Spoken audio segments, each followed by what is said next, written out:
across the region. No nation chooses this lightly, but there are moments in history when failing to act costs far more than acting. This is one of those moments.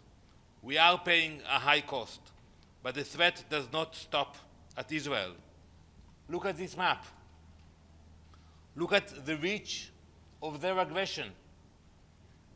Hundreds of missiles and drones every day. Missiles launched toward the UAE, Bahrain, Oman, and many other countries. At least a dozen UN member states have been targeted, including Cyprus, a European country. This is not strategy. It is desperation. It is a regime lashing out like a rabid animal, dangerous to everyone around it.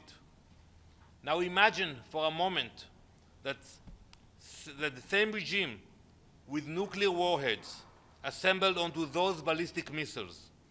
Imagine the danger not only to Israel, but to the entire world. That is why we acted. Every hour that passes, we further degrade their missile capabilities. So to the people in the region and to the people in Israel, we tell them, be patient. Give us some more time. It will not continue forever. We are committed to our objectives: no nuclear weapon, no missile threat, no terror infrastructure left standing. Thank you.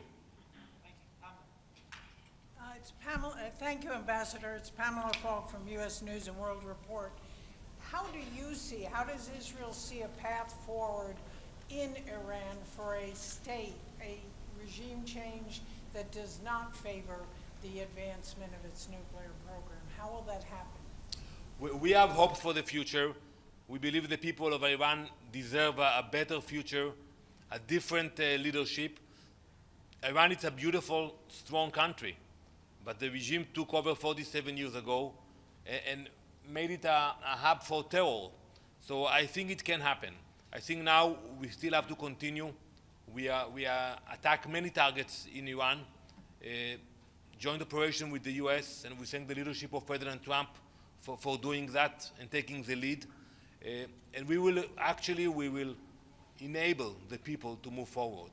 So we will create the conditions for the Iranian people to build a better future. Does Israel have people on the ground?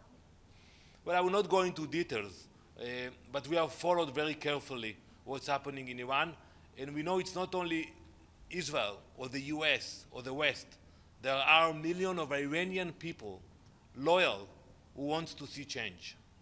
Thank you. Ambassador, do you think that now that those Gulf countries are on the same side as Israel is in being attacked by Iran, do you think that that will push them further towards joining the Abraham Accord, more formalizing relations with Israel, etc.? I think in the long term, now we are in a war, and I see what's happening today in the UAE, and I have many friends, and I spoke with them in Bahrain, in many other countries, and now they are focused in defending their people.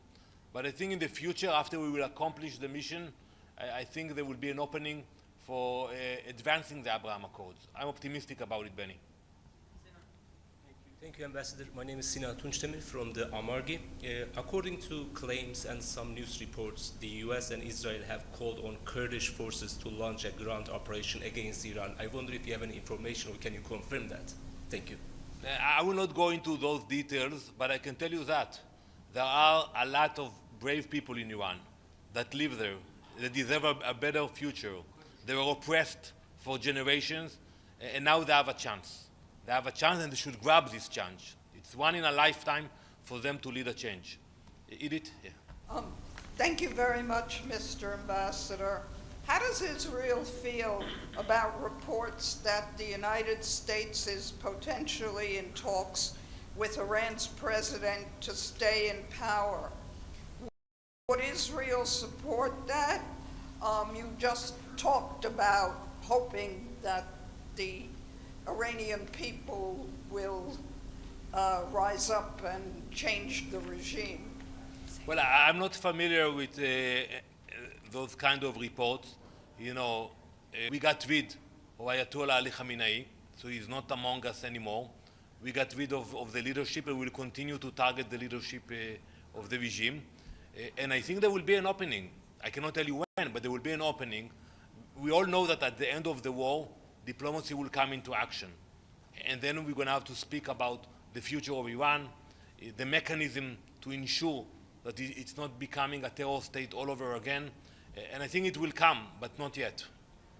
Could I follow that up? Would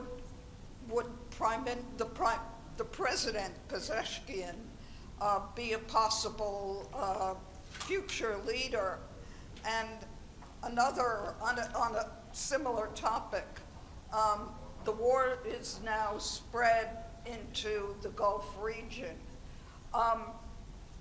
Did the United States and Israel underestimate the military ability to retaliate, their U.S. and Israeli intelligence? So first, regarding your first question, it's not up to us to decide who will lead Iran in the future. It's up to the Iranian people to decide and to elect their leadership.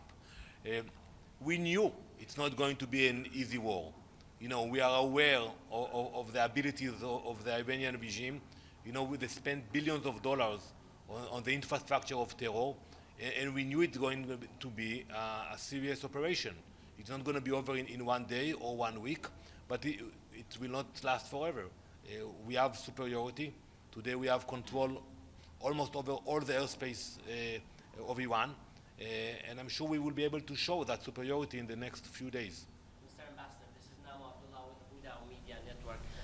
Can you give us an assessment of Iran's military capability now, and for how many more days will they be able to attack neighboring countries, and will they be able to fire missiles, for example? So I think what we will see, that we were able to degrade their capabilities. You know, it's going to be harder for them to launch missiles, but we have to realize that they're prepared for that. You know, they put the launchers underground, in caves, in secret locations. So they prepared for this operation. So it's not going to be overnight, but I think it will be gradual. And today, when we have air superiority, you know, they know that we look and we see what's happening on the ground. Thank you very much. Yeah. Thank you, Ambassador. Chris Reyes with CBC News. President Trump said at the Oval Office this afternoon that it was his belief that Iran was going to attack first if the U.S. and Israel did not attack on Saturday. Do you have any information to substantiate that? Well, first, we believe the Iranians. When they say that they will attack Israel and will use their power to destroy our nation, we took it very seriously. And I think President Trump took the right decision, not taking any chances, and not getting to the point of no return. Because let's talk about North Korea for a moment. Very similar process happened. IAEA, inspectors, and one morning we woke up and they declared that they have nuclear capability. President Trump decided, and we should admire his decision, not to allow Iran to become North Korea. To announce one morning, that's it.